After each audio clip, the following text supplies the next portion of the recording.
see a coconut, pick it up. Don't run by it. It's the best thing you could eat.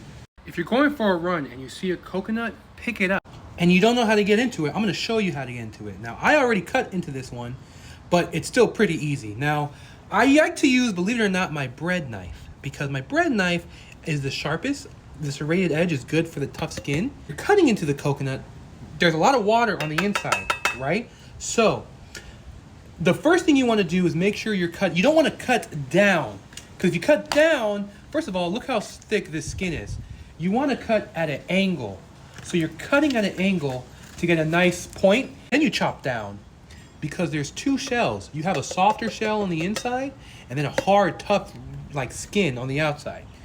That's when you pour out the water.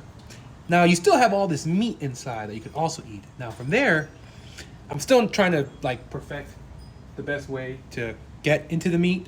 But in my opinion, after I cut it from here, clearly you have a weak spot, but I don't want to damage the meat. So then I kind of cut around it still. But I still cut a little bit at an angle. And I cut straight down.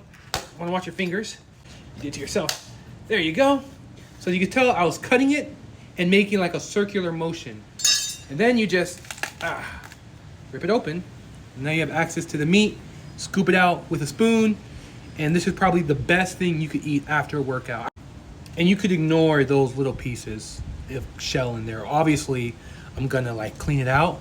And then after I clean it out, I'm gonna eat it.